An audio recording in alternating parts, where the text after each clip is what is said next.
우리는 예수님의 가르침을 실천하는 그런 사람들입니다. 그래서 예수님의 제자라고 합니다. 교회를 다니는 것이 본질이 아니고 예수님의 가르침을 삶에서 실천하는 것이 본질입니다. 예수님의 가르침은 산상수훈에 잘 나타나 있는데, 이 산상수훈은 하나님의 임재를 실현하는 삶에 대한 가르침입니다. 그러니까 예수께서 실제로 하나님의 성육신으로서 하나님의 임재를 실현하는 삶을 사셨고, 우리도 그분의 가르침을 따라 우리 삶 속에서 하나님의 임재를 구하고 하나님의 임재 속에서 그분의 다스림을 받아 삶을 살아가는 것을 실천하는 삶을 사는 거예요. 그래서 우리를 예수님의 제자라고 그렇게 하는 겁니다. 여러분 모두가 다 주님을 따르는 제자가 되기를 축원합니다. 아멘. 다 우리가 예수 믿는 목적이 그거고, 또 교회를 나가는 이유가 바로 그거예요. 그분의 가르침을 실천하고 그분의 가르침을 실천할 수 있도록 훈련받고, 또 그렇게 다듬어지고 세워지기 위해서 우리가 교회에 적을 두고 교회의 훈련을 받아 하나님 그리스도의 제자로서의 삶을 살아가는 것이라고 믿습니다. 그래서 산상수훈의 첫 번째는 하나님의 임재를 품고 사는 사람의 행복을 얘기했어요. 정말 우리가 예수 믿으면 행복해야 됩니다. 복되다는 말이 꼭 그냥 이렇게 육신적으로만 즐겁다라는 뜻이 아니라 우리의 삶이 아주 복되다, 이런 뜻을 갖고 있어요. 여러분이 예수 믿고 있는데 내가 지금 정말 그분의 임재 안에서 복된 삶을 살고 있지 못하다면 다시 생각해 보셔야 됩니다. 내가 지금 잘못 믿고 있는 것은 아닌가? 또 만일 그런 것들이 문제가 된다면 빨리 그걸 개선하고 해결해 나가시기를 바랍니다. 하나님의 임재를 실천하는 그런 삶을 사는 사람은 세상에 소금과 같은 가치가 있고 빛과 같은 가치가 있습니다. 그리고 하나님의 임재를 실현하여서 그분의 통치와 다스림이 내 삶에 나타나게 된다면 율법에서 모든 규칙들, 요구하는 도덕과 윤리, 그것을 충족합니다. 누구보다도 도덕적이고 윤리적인 삶을 살게 되는 겁니다. 그러면 이렇게 하나님의 임재를 실현하는 삶을 살아가는 구체적인 방법은 뭐냐라고 했을 때 예수께서 이 산상수훈에 5가지의 실예를 들어 설명하고 있습니다. 그 첫 번째가 살인하지 말라는 말씀을 가지고서 분노가 너희를 지배하지 못하게 하고 오직 우리를 지배할 수 있는 유일한 존재는 하나님이 돼야 된다라고 가르치는 거예요. 그러니까 하나님이 나를 지배해서 하나님에 의해서 내 분노라는 감정도 사용될 수 있도록, 하나님의 뜻에 따라서 사용될 수 있도록 훈련해야 된다. 그렇게 훈련하시기를 바랍니다. 두 번째는 오늘 말씀입니다. 간음하지 말라는 말씀을 가지고서 우리 마음속에 있는 욕구, 욕망, 그걸 어떻게 통제하고 다스릴 것인가. 하나님의 임재를 실현하는 사람이라면 하나님의 임재가 우리 안에 있는 욕망을 다스릴 수 있도록 훈련해야 된다라는 게 예수님의 가르침입니다. 그래서 저는 그것을 욕망 사용법이라는 그런 제목을 붙였고, 오늘 그 욕망 사용법에 대해서 말씀을 나누고자 합니다. 첫째는 우리의 욕망은 창조주의 선한 목적에 맞게끔 사용되어야 됩니다. 그러니 여러분의 욕망, 욕구가 창조주 하나님의 선한 목적에 따라 사용하도록 훈련하시기 바랍니다. 28절 말씀 보면 음욕을 품고 여자를 보는 자마다 마음에 이미 간음하였느니라. 이게 다 남자한테만 해당된다라고 생각하지 말고 거꾸로 남녀 공통으로 모든 인간들에게 말하는 거라고 봐야 되겠습니다. 우리 안에 욕, 이게 욕구예요, 욕구. 그 욕구를 욕망이라고도 합니다. 왜냐하면 그게 너무 강렬하기 때문에 그 욕망이 우리 안에 이렇게 꽉 차게 돼서 그 욕망에 내가 노예가 돼버리면 그 욕망 때문에 어떤 일을 벌리게 됩니다. 그게 죄로 갈 확률이 높아요. 죄로 가게 됩니다. 그래서 예수님은 단순히 간음하지 말라라는 그 말씀에 정말 우리가 하나님의 임재를 실현하는 사람으로서 하나님의 다스림을 받는다면 우리 안에 있는 이 욕망마저도 하나님의 다스림 아래 둬야 된다라는 것을 가르치고 있는 거예요. 그래서 여러분, 음욕이 여러분을 지배하게 허용해서는 안 됩니다. 그럼 그것의 노예가 될 것이고 그걸로 인해서 범죄가 저질러지게 될 거예요. 그거에 의해서 우리가 사회에서 많은 성폭행 사건들이 일어나고 있는 걸 알 수가 있습니다. 그래서 모든 욕망 그 자체가 그러면 나쁜 거냐? 그렇지 않습니다. 모든 욕망은 가치 중립적이에요. 그게 무슨 말이냐? 욕망이나 욕구 자체가 나쁜 게 아니라 그 욕망이나 욕구를 쓰는 사람이 나쁜 의도로 쓰거나 그것을 욕망을 충족하는 사람이 잘못된 충족을 하게 된다면 그것이 나쁜 것이 된다라는 거예요. 그러니까 그 자체가 나쁜 것이라고 보기는 어렵습니다. 왜냐하면 모든 욕구는 인간이 생존하는데 꼭 필요한 일이에요. 없으면 안 돼요. 예를 들어 우리가 1차적인 욕구 그다음 2차적인 욕구로 나누는데 1차적인 욕구는 생물학적인 욕구예요. 배고프면 먹어야 되고 물도 마셔야 되고 또 배설도 해야 생존할 수가 있는 거예요. 그걸 다 생물학적 욕구라고 하는 겁니다. 피곤하면 쉬어야 되고 그런 모든 일들, 그리고 또 이제 그런 것들이 충족이 되고 그런 것들은 대부분 다 우리한테 없어서는 안 되고 생존을 위해서 반드시 필요하다라는 걸 다 알고 있고 그런 것들에 있어서 나쁘게만 보지는 않습니다. 다 필요하죠. 잠도 자야 되고 밥도 먹어야 되고 또 쉬기도 해야 되고 또 배설도 해야 되는 욕구가 있어요. 그래서 그런 것들을 충분히 욕구를 충족할 수 있도록 다 허용이 되고 있다는 걸 알 수 있어요. 더 나아가서 2차적인 욕구는 사회적인 욕구예요. 사회 속에서 인정받고 싶은 욕구.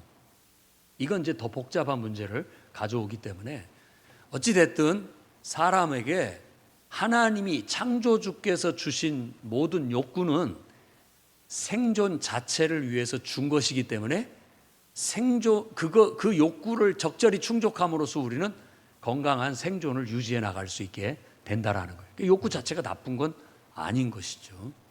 그런데 이제 문제는 바로 그 욕구, 그게 욕망이 돼서 그 욕망이 나를 지배하게 되고 내가 욕망의 노예가 됐을 때는 그것이 나한테도 해롭고 다른 사람한테도 해롭고 사회적으로도 공동체적으로도 해로운 것들로 나타나게 된다. 그래서 그것이 죄가 된다라는 말씀을 주고 있는 거예요. 여러분, 여러분의 욕망이 여러분을 지배해서 여러분 욕망의 노예가 되지 않기를 바랍니다. 여러분과 제가 예수 믿기로 작정했을 때 우리는 그런 선언을 한 거예요. 오직 나를 지배하고 다스릴 수 있는 유일한 분은 나를 창조하신 하나님밖에 없습니다. 나를 사랑하사 나를 구원하러 인간으로 이 땅에 오시고 나를 위해서 십자가에 자기 목숨을 내어주시고 죽은 자 가운데서 부활하신 그분만이 유일하게 내가 섬길 대상이십니다. 이렇게 믿음을 고백하는 게 예수 믿는 사람의 고백인 거예요. 그 외에 다른 것이 나를 지배하게 두면 다 우상이 되는 거고 죄가 되는 겁니다. 절대 그걸 막아야 됩니다. 그래서 우리 안에 주신 이 기본적인 욕구도 우리가 하나님의 뜻대로 사용을 할 수 있도록 훈련을 해야 됩니다. 뭐 어떻게 훈련을 하느냐? 어떤 욕구가 올라왔을 때 그 욕구를 가지고 우리 기도를 해야 됩니다. 그래서 모든 사람들이 예수 믿기로 작정했을 때 이제 자기를 위해서 살지 않는다라고 선언을 한 거예요. 그러면 내가 어떤 욕구가 났을 때 이게 나만을 위한 것이 돼서는 안 되고 이 욕구가 창조주 하나님의 선한 목적에 부합하느냐, 요걸 의해서 내 욕구가 통제돼야 됩니다. 다스려져야 되는 것이죠. 그게 신앙생활이에요. 그렇게 살아갈 때 세상의 도덕과 윤리보다 훨씬 더 높은 수준을 유지할 수가 있게 되는 것이고 우리는 그리스도인으로서 거룩한 삶을 살아가게 될 수 있는 겁니다. 그래서 여러분의 욕망을 통제하는 법을 배우십시오. 자, 갈라디아서 5장 24절 말씀 보겠습니다. 갈라디아서 5장 24절 말씀에는 그리스도 예수의 사람들은 육체와 함께 그 정욕과 탐심을 십자가에 못 박았느니라.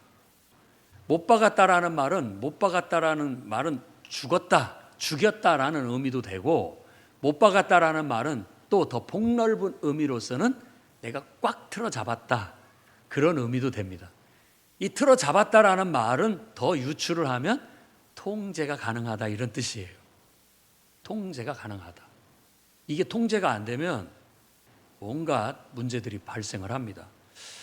창세기에 이걸 통제되지 못한 사회가 있었는데 그 사회가 바로 노아의 시대입니다. 노아의 시대를 묘사할 때 하나님의 아들들이 사람의 딸들을 제 좋을 대로 취했다라고 했고, 그로 인해서 태어난 게 네피림이다 라고 해서 네피림이라는 거인이라는 단어를 써가지고 그 당시 때 거인 같은 존재들이 태어나게 됐다라는 말을 주고 있는 거예요.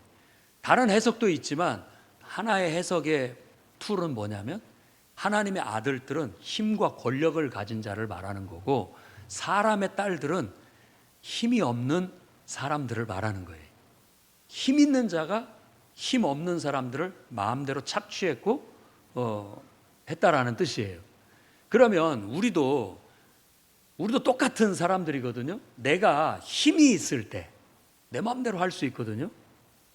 그럴 때 우리 안에 있는 이 욕망이 내가 하고 싶은 대로 다 하게 되면 결국은 나에게 해롭고 세상을 해롭게 하고 망쳐버리는 결과를 가져오게 되는 거예요. 지금도 힘 있는 사람들이 어떤 자기들의 욕구를 충족하기 위해서 그 욕망들을 막 충족하기 위해서 발휘를 하는데, 그것이 세상을 어지럽히고 혼란스럽게 하고 힘들게 하고 해롭게 하는 결과들로 나타나고 있음을 알 수가 있습니다. 그래서 하나님은 그걸 통제하기 위해서 물로 심판을 내렸고 세상에 심판이 임한 거예요. 또 창세기의 두 번째 사례가 나오는데 그게 바로 소돔과 고모라입니다. 소돔과 고모라가 타락을 했는데 아주 악해요. 근데 어떤 한 단적인 사건을 제시하는데, 두 사람의 낯선 사람이 그 마을에 들어갔어요. 그런데 그 마을 사람들이 그 두 사람을 가만두지 않고 내어놔라, 우리가 상관하겠다라고 얘기를 하는데, 그 상관이라는 것이 그것이 바로 성적인 관계를 갖겠다라는 그런 말이에요. 그러니까 그때 당시 롯은 야, 우리에게 처녀 딸이 있으니까 이 딸들은 너희들 마음대로 할 수 있어도 어떻게 이 손님들을 마음대로 할 수 있겠느냐, 안 된다라고 그렇게 대응을 했던 것을 알 수가 있습니다.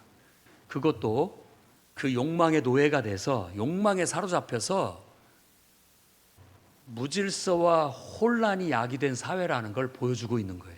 결국은 하나님께서는 불을 내려서 심판을 가하시게 된 거예요. 우리도 만일 이 욕망이 적절히 통제되지 못하고 이 욕망에 우리가 노예가 돼서 어떤 욕망을 제멋대로 충족하게 된다면 결국 하나님은 우리를 심판할 수밖에 없다라는 거예요. 하나님만이 그걸 통제할 수 있는 거예요.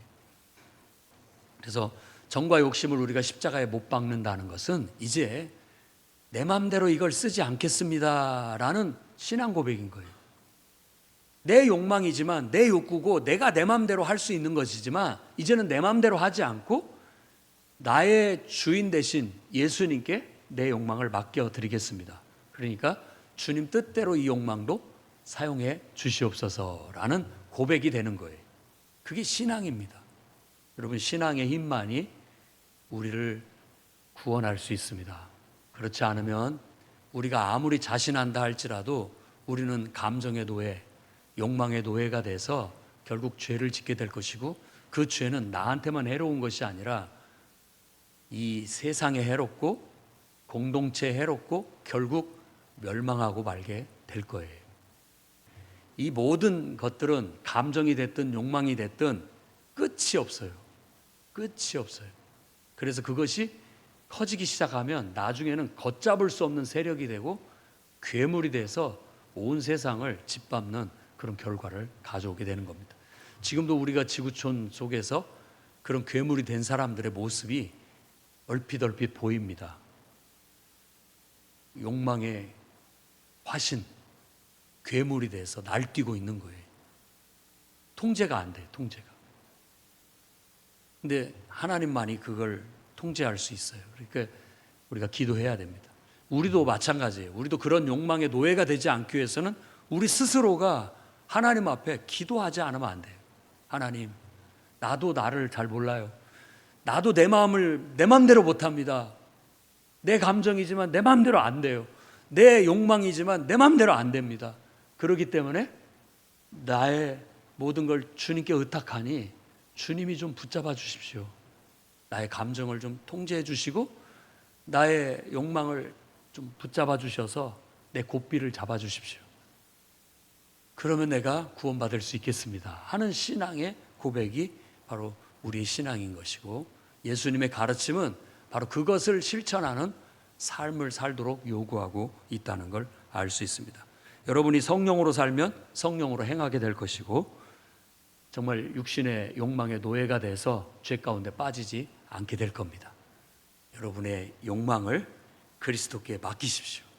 그래서 당신의 선하신 목적을 따라 내 욕망도 사용되게 해주세요 라고 기도한다면 하나님께서 여러분을 도와주실 거고, 여러분의 보혜사가 되시고 여러분의 인도자가 돼서 여러분들을 잘 이끌어 주실 줄 믿습니다. 그러니 여러분, 앞으로 여러분의 욕망이 여러분 마음대로 쓰는 것이 아니라 이제는 하나님의 선한 목적을 따라 쓰는 것이 되도록 기도하며 훈련해 나가시기를 주의 이름으로 축원합니다. 아멘. 두 번째로는, 욕망과 욕망이 충돌할 때가 나타납니다. 갈등을 해요. 욕망과 욕망이 갈등. 그럴 때 우리는 더 높은 가치를 위해서 절제하는 법을 배워야 됩니다. 그래서 여러분, 더 높은 가치를 위해 여러분의 욕망을 절제하는 훈련을 하시기를 바랍니다. 30절과 31절 말씀에 두 가지 예를 드는데, 오른 눈이 너로 실족하게 하면 오른 눈을 빼버려라. 그리고 지옥에 던져지지 않는 것이 유익하다. 오른손이 너를 실족하게 하거든 오른손을 잘라버려라. 그리고 지옥에 던져지지 않는 것이 더 유익하다. 이렇게 아주 노골적인 예를 들고 있는 거예요. 노골적인 예. 빼내버려라, 잘라내버려라. 이게 바로 절제에 대한 교훈이에요. 그렇죠? 격하게 극단적인 예를 들었습니다마는 잘라라, 끊어라, 제거해라, 이런 요구잖아요. 그러니까 우리 안에 있는 욕구는 또 다른 욕구에 의해서 서로 부딪혀요. 갈등을 유발한다라는 거예요. 예를 든다면, 내가 살을 빼야 되겠어. 그런데 먹고는 싶어. 먹는 욕구와 살을 빼고 싶은 욕구가 충돌하는 거잖아요. 그럴 때 어떻게 해야 됩니까? 살을 빼는 욕구가 더 가치 있는 거라면 내가 먹는 욕구를 절제하는 거죠. 절제. 그게 바로 절제입니다. 하나님을 예배해야 되겠어. 근데 지금 내가 쉬고 싶은 육신의 욕구가 있어요. 그것도 충돌을 하는 거잖아요.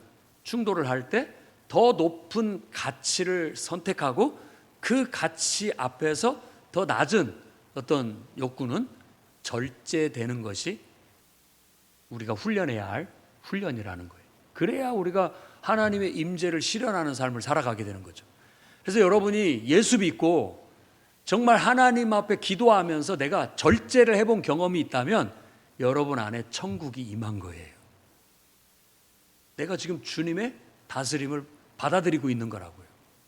그런데 그런 어떤 절제해야 될 상황 앞에서 에라이 모르겠다 하고 절제하지 않게 된다면 나는 지금 하나님의 통치를 거부하는 거고 결국은 지옥문이 열리게 되는 겁니다. 자꾸 우리가 하나님의 뜻을 거부하고 죄를 짓게 되면 지옥에 가는 건 분명한 말씀입니다. 그렇지만 우리가 또 기억해야 할 것은 뭐냐면 이 땅에서도 지옥을 산다는 것도 기억해야 됩니다.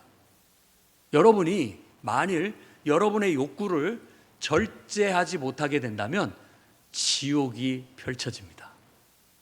그래서 지금 지옥을 살고 있는 사람들이 있어요. 네. 그런 사람들에게 물어보십시오.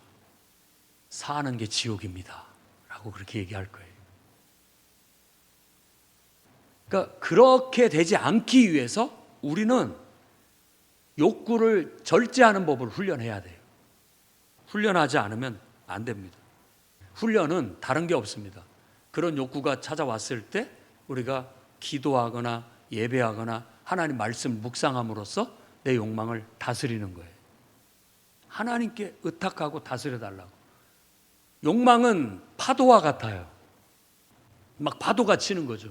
그런데 그 파도가 칠 때 우리가 주여 어디 계십니까?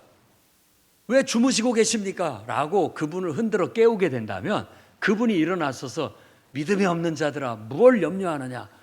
바람아 파도야 잔잔하라 하면 차분해지는 거예요.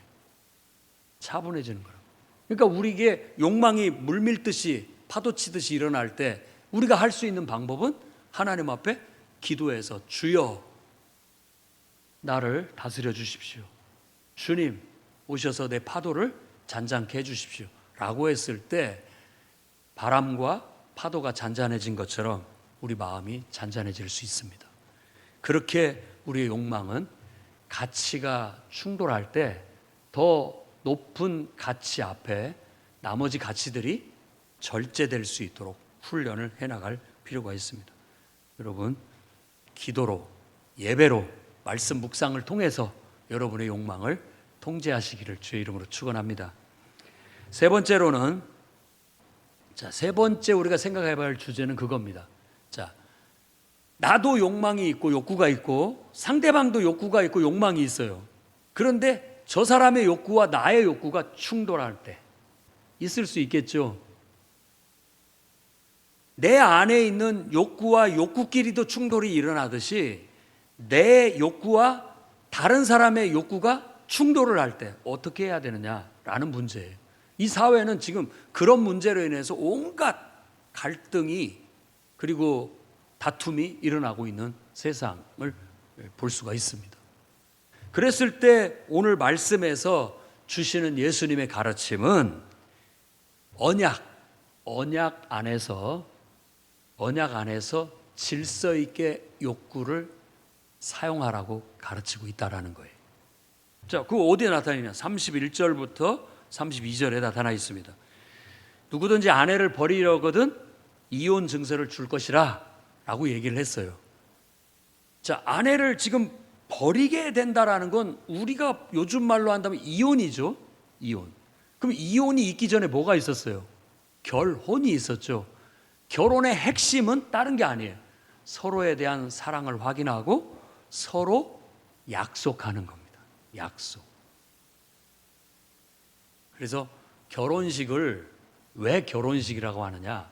서로 사랑하기 때문에 한 몸이 돼서 서로 돕고 살고 있다고 서약하는 것이 결혼식이에요. 무슨 사람들 모여놓고 밥 먹이고 잔치 벌이고 이벤트하고 그게 결혼식 아닙니다. 아무 사람 없고 잔치를 안 벌이고 이벤트 안 해도 신 앞에서 하나님의 권위 앞에서 우리가 서로를 사랑합니다. 이제 서로가 서로를 돕고 한 몸이 돼서 살겠습니다라는 약속을 드리는 거, 그게 결혼식이에요. 근데 얼핏 제가 요즘 결혼식을 보면서 좀 부정적인 생각이 살짝 스치는 게 뭐냐면 서약은 대충 하고 막 이벤트만 해서 인기만 끌려고 하는 그런 경향성이 좀 있더라고요. 아니, 본질이 뭔지를 봐야 됩니다. 그리고 결혼이라는 것을 전제를 했을 때 우리는 어떤 욕구가 있고 그 욕구를 충족시키기 위해서 어떻게 보면 결혼도 하는 거예요. 근데 여기에서는 지금 주제가 어떤 성적인 욕구라고 했다고 한다면 이런 성적인 욕구를 충족하는 것도 서로에 대한 사랑의 확신이 있어야 되고 서로가 서로를 위해서 돕고 살겠다라는 약속, 사랑의 약속이 전제된 상태에서 성을 나눠야 된다라는 거예요. 그래서 어떤 욕구는 먼저 언약이 전제된 상태에서 그 욕구는 누릴 수 있는 겁니다. 근데 그걸 언약하지 않는다면은 많은 문제가 발생하게 되는 거예요. 자, 내가 이 사람을 좋아해요. 함께 살고 싶은 욕구가 있어요. 근데 저 사람의 욕구는 내가 아니야. 저 사람은 나를 싫어해. 저 사람은 저 사람을 좋아해요. 그럼 욕구가 충돌하는 거잖아요. 욕구가 충돌해. 내 욕구만 막 집에 대해서 막 강압적으로, 억압적으로, 그 사람은 전혀 그런 뭐 어떤 것이 없는데도 불구하고 내가 그 사람을 취했다 한다면 죄가 되는 것이죠. 죄가 되는 것이잖아요. 아무리 내 욕구라고 할지라도 서로 간에 언약이 전제된 상태에서 바로 그런 욕구는 나누어져야 되는 거예요. 충족이 돼야 된다는 것을 말하고 있는 거예요.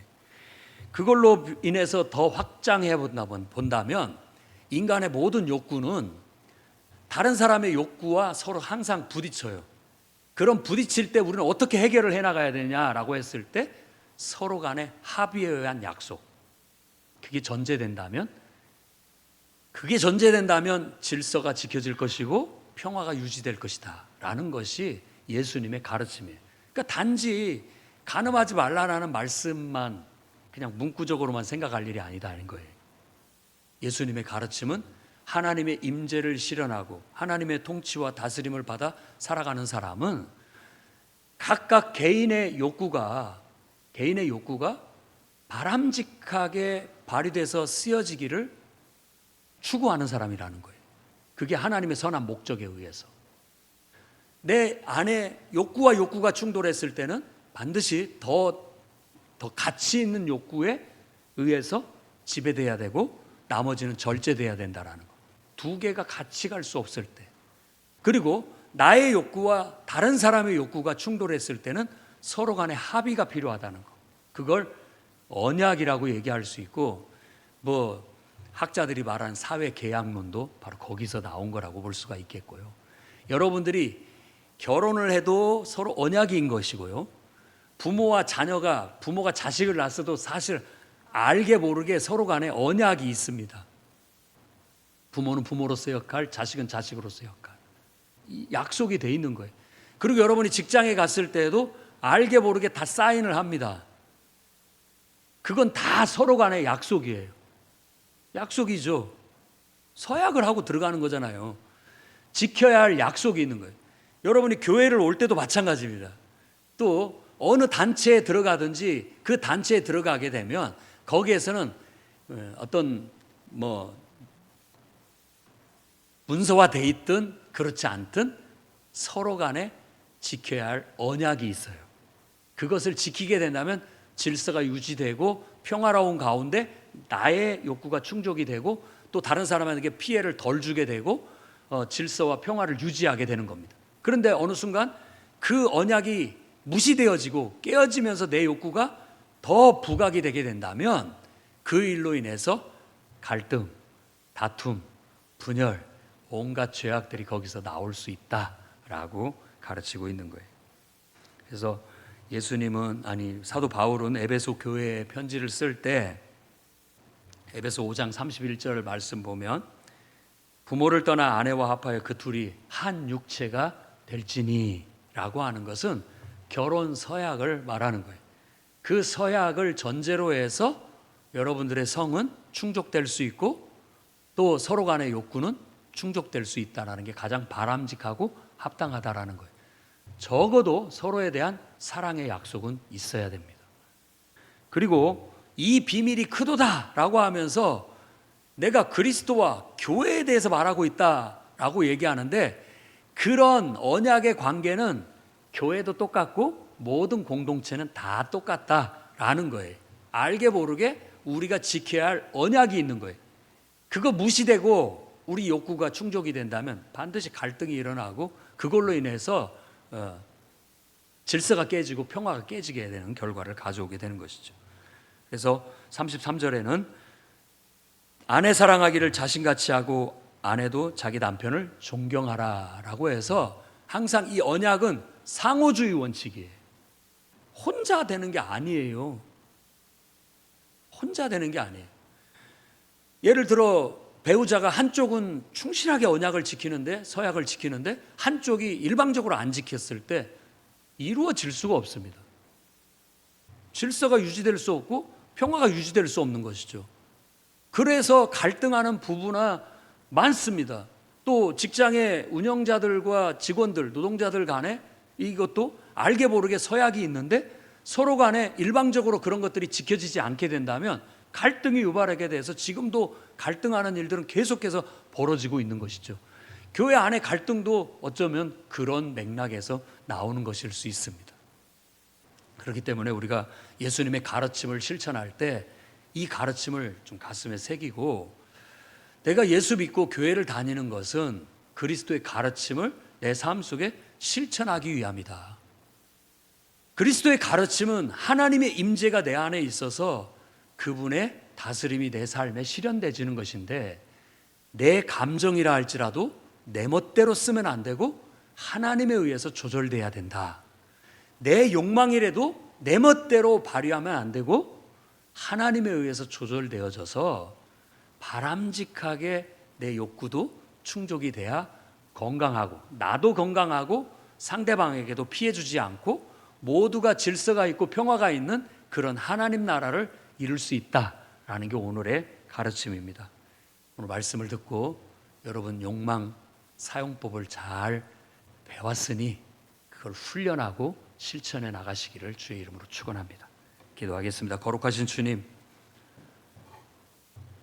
우리의 욕망이 우리를 지배해 욕망의 노예가 되어 온갖 병폐를 일으키고 죄에 빠지지 않도록 붙잡아 주옵소서. 이제는 우리가 우리 마음대로 살지 않기로 결단했습니다.